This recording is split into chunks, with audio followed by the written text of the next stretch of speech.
Magandang umaga mula sa Pag-asa Weather Forecasting Center. Ito ng ating update sa magiging tayo ng panahon sa susunod na 24 oras.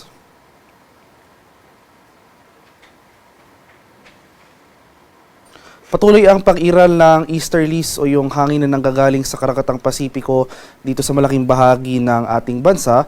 So magpapatuloy pa rin ito magdudulot ng mga pag-ulan dito sa silangang bahagi ng Southern Luzon. Samantala, itong northeast monsoon o yung malamig na hanging amihan magdudulot rin ng mga kaulapan at mga pag-ambon dito sa eastern sections ng Northern and Central Luzon. For Metro Manila at nalalabing bahagi pa ng ating bansa ay generally fair weather ang ating inaasahan ngayong araw.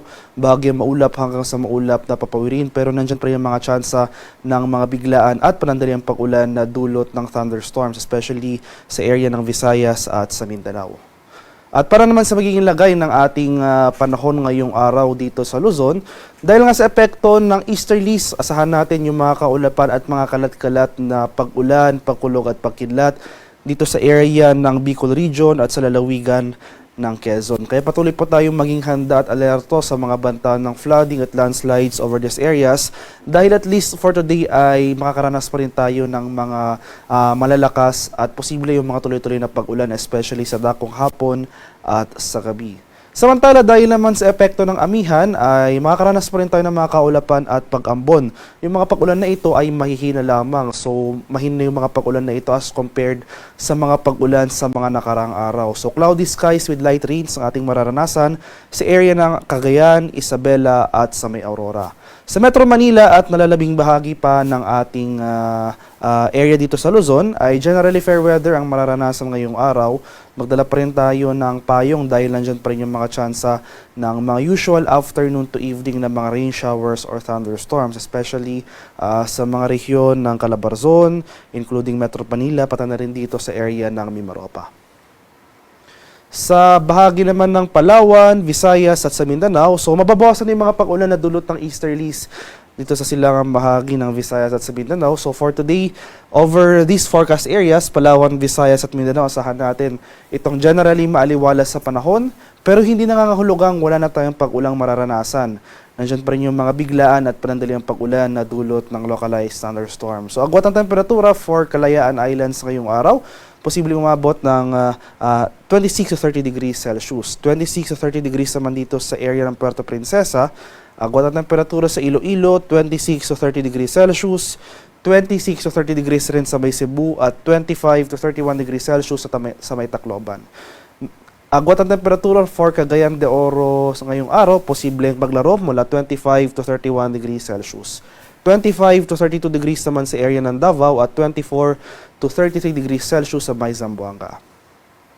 Sa kalagayan naman ating karagatan, wala pa rin gale warning na nakataas pero iba yung pag-ingat pa rin sa ating mga kababayan na maglalayag, especially dito sa northern and eastern seaboards ng Luzon dahil posible pa rin tayo makaranas dyan ng katamtaman hanggang sa maalong karagatan. At para naman sa ating 4-day weather outlook, so sa lagay ng ating panahon sa mga sunod na araw, so dahil sa epekto ng northeast monsoon na inaasahan nga natin, bukas araw ng Huwebes may panibago tayong surge o bugso ng ating amihan. Asahan pa rin natin yung mga kaulapan at mahihinang pag-ulan dito sa silangang bahagi ng Northern at Central Luzon. So for tomorrow, posibleng mabawasan yung mga pag-ulan dito sa area ng Bicol Region at Quezon. So for most of the country, including Metro Manila, generally fair weather ang ating inaasahan sa araw ng Pasko.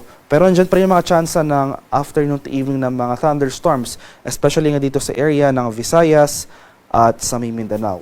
Pagsapit naman ng araw ng Biyernes hanggang sa Linggo, inasan pa rin natin yung patuloy na paglakas nitong panibagong surge ng ating northeast monsoon na kung saan malaking bahagi na ng Luzon yung maapektuhan nito. So makakaranas na rin tayo posible ng mga kaulapan at posibleng lalakas na rin yung mga pag-ulan sa eastern section ng Luzon, dulot yan ng amihan. So sa mga rehiyon yan ng Cagayan Valley, Cordillera at sa mga lalawigan ng Aurora, Quezon at Bicol Region.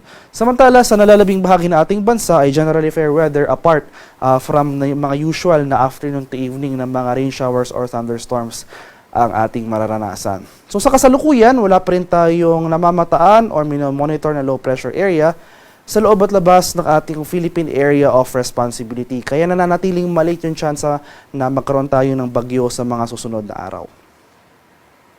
Haring araw sa Kaminilaan ay sisikat mamayang 6:18 ng umaga. Lulubog naman mamaya sa 5:34 ng hapon.